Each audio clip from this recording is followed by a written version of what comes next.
ಚಾನಲ್ಗೆ ನಿಮಗೆಲ್ಲರಿಗೂ ಸ್ವಾಗತ. ಫ್ರೆಂಡ್ಸ್, ಇವತ್ತಿನ ವಿಡಿಯೋದಲ್ಲಿ ನಾನು ನಿಮಗೆ ಒಂದು ಕಷಾಯನ ತೋರಿಸ್ತಾ ಇದ್ದೀನಿ. ಮ್ಯಾಂಗ್ಳೂರಲ್ಲಿ ಪ್ರತಿಯೊಬ್ಬರಿಗೂ ಈ ಕಷಾಯ ಬಗ್ಗೆ ಎಲ್ರಿಗೂ ಗೊತ್ತಿದೆ. ತುಂಬಾ ಈಸಿಯಾಗಿದೆ, ಹಾಗೆ ನಿಮಗೆ ಕುಡಿಲಿಕ್ಕೂ ಅಷ್ಟು ಚೆನ್ನಾಗಿರುತ್ತೆ. ಖಾರನೂ ಇರುತ್ತೆ, ಸ್ವೀಟಾಗೂ ಇರುತ್ತೆ, ಸ್ವಲ್ಪ ಚೆನ್ನಾಗಿ ಟೇಸ್ಟ್ ಬರುತ್ತೆ ನಿಮಗೆ. ಸೊ ಎಲ್ಲಕ್ಕಿಂತ ಮುಖ್ಯವಾಗಿ ಈ ಕಷಾಯದಿಂದ ನಮಗೆ ಏನು ಪ್ರಯೋಜನ ಅಂತ ಹೇಳಿದರೆ, ಕೆಮ್ಮು, ನೆಗಡಿ, ಶೀತ, ಜ್ವರ, ಆಮೇಲೆ ಗಂಟಲು ನೋವು, ಈ ಥರ ಏನಾದರೂ ಸಮಸ್ಯೆ ಇದ್ದರೆ, ಅಂದರೆ ನೋವುಗಳೆಲ್ಲ ಆಗ್ತಾ ಇರೋದಾದರೆ ಅದಕ್ಕೆ ನಿಮಗೆ ಅದನ್ನು ನಿವಾರಣೆ ಮಾಡ್ಕೊಳ್ಳಿಕ್ಕೋಸ್ಕರ ಈ ಕಷಾಯ ನಾವು ಮಾಡಿಕೊಡುತ್ತೇವೆ. ಸೊ ಹಾಗೆ ಇವಾಗ ಮಳೆಗಾಲ ನಮಗೆ ಸ್ಟಾರ್ಟ್ ಆಗಿದೆ. ಏಪ್ರಿಲಲ್ಲಿ ಜೂನಲ್ಲೆಲ್ಲ ನಿಮಗೆ ಸ್ಟಾರ್ಟ್ ಆಗುತ್ತೆ ಮಳೆ ಬರುವಂಥದ್ದು. ಅಂಥ ಟೈಮಲ್ಲಿ ಏನಾಗುತ್ತೆ ಅಂತ ಹೇಳಿದರೆ, ಮಕ್ಕಳಿಂದ ಹಿಡಿದು ದೊಡ್ಡವ್ರ ತನಕ ನಿಮಗೆ ಶೀತ, ಜ್ವರ, ನೆಗಡಿ, ಕೆಮ್ಮು ಈ ಥರ ಎಲ್ಲ ಬರ್ತಾನೆ ಇರುತ್ತೆ. ಸೊ ಇದರಿಂದ ಮಕ್ಕಳಿಗೆ ತುಂಬಾ ಸಮಸ್ಯೆ ಕೂಡ ಆಗುತ್ತೆ. ಮಕ್ಕಳಿಗಂತಲ್ಲ, ದೊಡ್ಡವರಿಗೆ ಕೂಡ ತುಂಬಾ ಸಮಸ್ಯೆ ಆಗುತ್ತೆ. ಸೊ ಆ ಕಾರಣಕ್ಕೋಸ್ಕರ ನಾನು ಈ ಕಷಾಯ ಮಾಡ್ತಾ ಇದ್ದೀನಿ. ಸೊ ಹಾಗೆ ಮಾಡಲಿಕ್ಕೂ ತುಂಬಾ ಈಸಿ. ಆಮೇಲೆ ಇದು ನಿಮಗೆ ಇದಕ್ಕೆ ಬೇಕಾಗಿರುವಂಥ ಇಂಗ್ರೀಡಿಯೆಂಟ್ಸ್ ಏನಿದೆ ನೋಡಿ, ಅದು ನಿಮಗೆ ತುಂಬ ಈಸಿಯಾಗಿ ಸಿಗುತ್ತೆ. ಅಂಗಡಿಗಳಲ್ಲಿ, ನಿಮಗೆ ಶಾಪ್ಗಳಲ್ಲಿ ಸಿಗುತ್ತೆ, ತುಂಬ ಕಡಿಮೆ ಬೆಲೆಗಳಲ್ಲಿ ಸಿಗುತ್ತೆ. ಅದಕ್ಕಿಂತಲೂ ಮುಖ್ಯವಾಗಿ ಏನಂತ ಹೇಳಿದರೆ, ಇದೆಲ್ಲ ನಿಮಗೆ ಅಡುಗೆ ಮನೆಯಲ್ಲಿ ತುಂಬ ಈಸಿಯಾಗಿ ಸಿಗುವಂತಹ ವಸ್ತುಗಳಾಗಿರುತ್ತೆ. ಸೊ ಅದನ್ನೆಲ್ಲ ಹಾಕ್ಕೊಂಡು ನಾವು ಕಷಾಯ ಮಾಡೋದು ಯಾವ ರೀತಿ ಅನ್ನೋದನ್ನು ನೋಡೋಣ. ಸೊ ಅದಕ್ಕಿಂತ ಮುಂಚೆ ನಾನು ನಿಮ್ಮ ಚಿಕ್ಕ ರಿಕ್ವೆಸ್ಟ್ ಮಾಡ್ತಾ ಇದ್ದೀನಿ ಫ್ರೆಂಡ್ಸ್. ಏನಿಲ್ಲ, ನೀವೇನಾದರೂ ನನ್ನ ಚಾನಲಿಗೆ ಮೊದಲು ಅಂದರೆ ಬರ್ತಾ ಇದ್ದೀರಾ, ಅಂದರೆ ನನ್ನ ಚಾನಲ್ ನೋಡ್ತಾ ಇದ್ದೀರಾ ಅಂತ ಅನ್ನೋದಾದರೆ ನನ್ನ ಚಾನಲನ್ನು ಸಬ್ಸ್ಕ್ರೈಬ್ ಮಾಡೋದನ್ನು ಮರಿಬೇಡಿ. ಹಾಗೆಯೇ ಈ ವಿಡಿಯೋ ನಿಮಗೆ ಏನಾದರೂ ಇಷ್ಟ ಆಗಿದೆ, ಇದರಿಂದ ನಿಮಗೆ ಹೆಲ್ಪ್ಫುಲ್ ಇದೆ ಅಂತ ಅಂದ್ಕೊಳ್ಳೋದಾದರೆ ಈ ವಿಡಿಯೋನ ಲೈಕ್ ಮಾಡೋದನ್ನು ಮಾತ್ರ ಮರಿಬೇಡಿ. ಹಾಗೆ ಈ ವಿಡಿಯೋಗಳನ್ನು ಆದಷ್ಟು ನೀವು ನಿಮ್ಮ ಫ್ರೆಂಡ್ಸ್ಗೆ, ನಿಮ್ಮ ಫ್ಯಾಮಿಲೀಸ್ಗೆಲ್ಲ ಶೇರ್ ಮಾಡಿ, ಇದರಿಂದ ಅವರಿಗೂ ತುಂಬ ಒಳ್ಳೆಯದಾಗುತ್ತೆ. ಸೊ ಹಾಗಾಗಿ ಇದು ಕಷಾಯ ಯಾವ ರೀತಿ ಮಾಡೋದು ಅನ್ನೋದನ್ನು ನೋಡ್ಕೊಂಬರೋಣ. ನಾನಿಲ್ಲಿ ಒಂದು ಪಾತ್ರೆಯಲ್ಲಿ ನೀರನ್ನು ತಗೊಂಡಿದ್ದೇನೆ. ದೊಡ್ಡ ಗ್ಲಾಸಲ್ಲಿ 2 ಗ್ಲಾಸಿನಷ್ಟು ನೀರನ್ನು ತಗೊಂಡಿದ್ದೇನೆ. ನೋಡ್ಬೋದು, ಈ ಒಂದು ಗ್ಲಾಸಲ್ಲಿ 2 ಗ್ಲಾಸಿನಷ್ಟು ನೀರು ಹಾಕ್ತಾ ಇದ್ದೀನಿ. ಈ ನೀರು ಹಾಕಿದ ನಂತರ ಸ್ವಲ್ಪ ಬಿಸಿ ಆಗಬೇಕು. ಬಿಸಿ ಆಗಲಿಕ್ಕೆ ನಾನು ಇಡ್ತಾ ಇದ್ದೀನಿ. ಇದು ಬಿಸಿ ಆದ ನಂತರ ಇದಕ್ಕೆ ನಾನು ಸ್ವಲ್ಪ ಕರಿಮೆಣಸನ್ನು ಕುಟ್ಟಿ ಪುಡಿ ಮಾಡಿ ಇಟ್ಕೊಂಡಿದ್ದೇನೆ, ಅದನ್ನು ಹಾಕ್ತಾ ಇದ್ದೀನಿ. ನೋಡಿ, ಈ ಥರ ಕರಿಮೆಣಸನ್ನು ಕುಟ್ಟಿ ಪುಡಿ ಮಾಡಿ ಹಾಕ್ತಾ ಇದ್ದೀನಿ.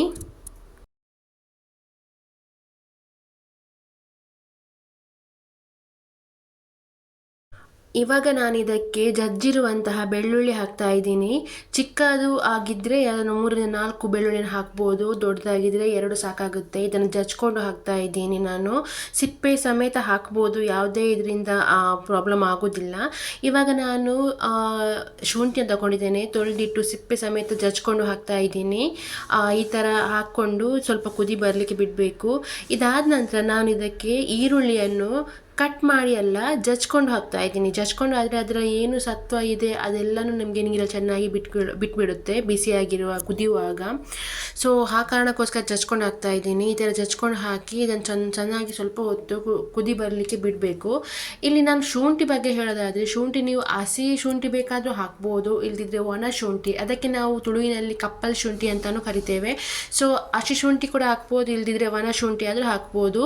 ಇವಾಗ ಇದನ್ನು ಚೆನ್ನಾಗಿ ಹಾಕ್ಕೊಂಡು ಚೆನ್ನಾಗಿ ಮಿಕ್ಸ್ ಮಾಡ್ಕೊಳ್ಳಿ. ಚೆನ್ನಾಗಿ ಕುದಿಬೇಕು. 2 ಗ್ಲಾಸ್ ನೀರು ಹಾಕ್ಕೊಂಡಿದ್ದೀವಲ್ಲ ನಾವು, ಅದು 1 ಗ್ಲಾಸಿನಷ್ಟು ಆಗುವಷ್ಟು ನೀವು ಕಷಾಯವನ್ನು ಕುದಿಸ್ಕೋಬೇಕಾಗುತ್ತೆ. ನೋಡಿ, ಇವಾಗ ಕುದಿ ಬರ್ತಾ ಇದೆ, ಕಾಣ್ಬೋದು ನೀವು. ಈ ಥರ ಕುದಿಸ್ಕೋಬೇಕು. ಒಳ್ಳೆ ಪರಿಮಳ ಇಡೀ ಮನೆ ಸುತ್ತ ಹರಡುತ್ತೆ ನಿಮಗೆ, ಅಷ್ಟು ಘಮ ಬರುತ್ತೆ ನಿಮಗೆ. ನೋಡ್ಬೋದು ನೀವು ಎಷ್ಟು ಚೆನ್ನಾಗಿ ಕುದಿತಾ ಇದೆ ಅಂತೇಳಿ. ಈ ಥರ ಕುದಿಸೋದ್ರಿಂದ ನಿಮಗೆ ಆ ಒಂದು ನಾವು ಹಾಕಿರುವಂತಹ ಈರುಳ್ಳಿ ಆಗಲಿ, ಬೆಳ್ಳುಳ್ಳಿ ಆಗಲಿ, ಶುಂಠಿ ಆಗಲಿ, ಇದರ ಎಲ್ಲ ರೀತಿಯ ಒಂದು ರಸಗಳನ್ನು ಆ ನೀರಲ್ಲಿ ಅದು ಹೀರ್ಕೊಳ್ಬಿಡುತ್ತೆ. ಇವಾಗ ನಾನಿಲ್ಲಿ ಬೆಲ್ಲ ಹಾಕಿದ್ದೀನಿ. ಬೆಲ್ಲ ಹಾಕೋದ್ರಿಂದ ನಿಮಗೆ ಕುಡಿಲಿಕ್ಕೂ ಚೆನ್ನಾಗಿರುತ್ತೆ, ಚೆನ್ನಾಗಿ ಕುಡಿಬೋದು. ಏನು ಖಾರ ಅಥವಾ ಅದು ಬೆಳ್ಳುಳ್ಳಿ ಹಾಕಿದ್ದೇವೆ ಅಂತೇಳಿ ಆ ಥರ ಏನು ಬರೋದಿಲ್ಲ. ಬೆಲ್ಲ ಹಾಕಿದರೆ ನಿಮಗೆ ಒಳ್ಳೆ ಟೇಸ್ಟ್ ಬರುತ್ತೆ. ಮಕ್ಕಳಿಗೆ ಈ ಥರ ಬೆಲ್ಲ ಹಾಕಿ ಕೊಡೋದ್ರಿಂದ ತುಂಬ ಚೆನ್ನಾಗಿ ಕುಡಿಲಿಕ್ಕೆ ಸ್ವಲ್ಪ ಹೆಲ್ಪ್ ಆಗುತ್ತೆ. ಕುಡಲಿಕ್ಕೆ ಆಗೋದಿಲ್ಲ, ಬಟ್ ಆದರೂ ಇದನ್ನು ಸ್ವಲ್ಪ 2-3 ಚಮಚ ಮಕ್ಕಳಿಗೆ ಕೊಡ್ಬೋದು.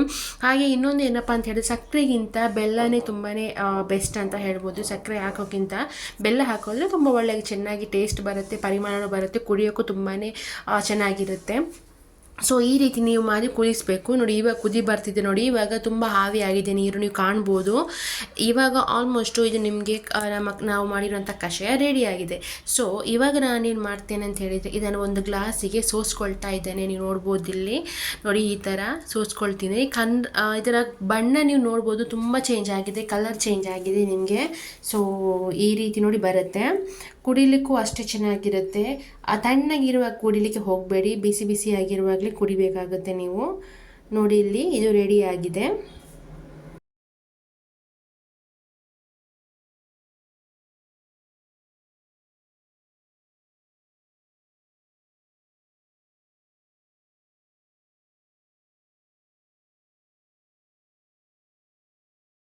ಸೊ ನೋಡಿದ್ರಲ್ಲ ಫ್ರೆಂಡ್ಸ್, ಯಾವ ರೀತಿ ಕಷಾಯ ಮಾಡೋದು ಅಂತ ಹೇಳಿ. ನೋಡ್ಬೋದು ನೀವು, ಕಲರ್ ತುಂಬ ಚೆನ್ನಾಗಿ ಚೇಂಜ್ ಆಗಿ ಬಂದಿದೆ ಅದರ ಕಷಾಯದಲ್ಲಿ.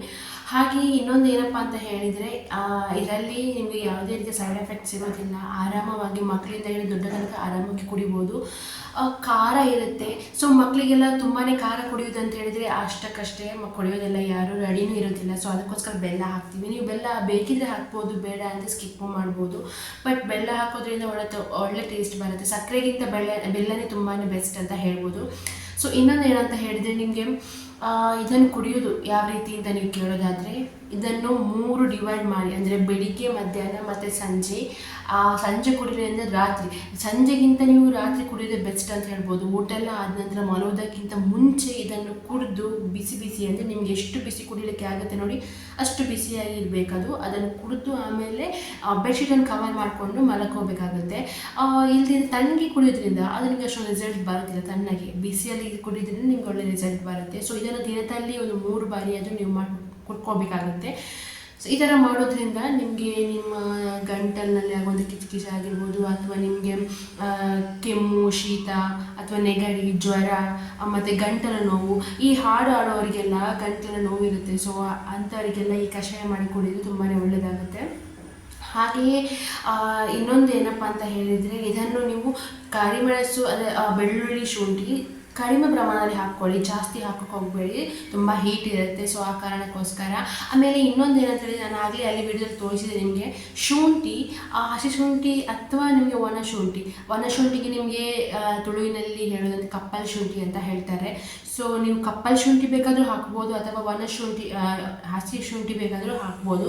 ಎರಡು ಒಂದೇ ಥರ. ಅಥವಾ ನೀವು ಸ್ವಲ್ಪ ಇದು ಮಿಕ್ಸ್ ಮಾಡಿನೂ ಹಾಕ್ಬೋದು, ಏನೂ ಪ್ರಾಬ್ಲಮ್ ಆಗೋದಿಲ್ಲ. ಹಾಕುವಾಗ ಸ್ವಲ್ಪ ಕ್ವಾಂಟಿಟಿ ಸ್ವಲ್ಪ ಕಡಿಮೆ ಮಾಡ್ಕೊಂಡು ಹಾಕ್ಕೊಳ್ಳಿ. ಆಮೇಲೆ ಇನ್ನೊಂದು 2 ಗ್ಲಾಸ್ ನೀರು ನಾನಿವತ್ತು ಹಾಕಿದ್ದೆ. 2 ಗ್ಲಾಸ್ ನೀರಲ್ಲಿ 1 ಗ್ಲಾಸ್ ಆಗೋ ತನಕ ನೀವು ಕುದಿಸ್ಕೋಬೇಕಾಗುತ್ತೆ. ಅಲ್ಲಿ ತನಕ ಕುದಿಸ್ಕೊಂಡ್ರೆ ಎಲ್ಲ ಸತ್ವಗಳನ್ನು ಹೀರ್ಕೊಳ್ಳುತ್ತೆ ನೀರು ಚೆನ್ನಾಗಿ. ಸೊ ಇದರಿಂದ ನಿಮಗೆ ಅಂದರೆ ಟೇಸ್ಟ್ ಜೊತೆಗೆ ಅದು ನಿಮಗೆ ಇಲ್ಲಿ ಸ್ವಲ್ಪ ಗಂಟಲು ನೋವನ್ನೆಲ್ಲ ಕರೆಕ್ಟ್ ಮಾಡಲಿಕ್ಕೆ ಅದು ತುಂಬ ಹೆಲ್ಪ್ಫುಲ್ ಮಾಡುತ್ತೆ.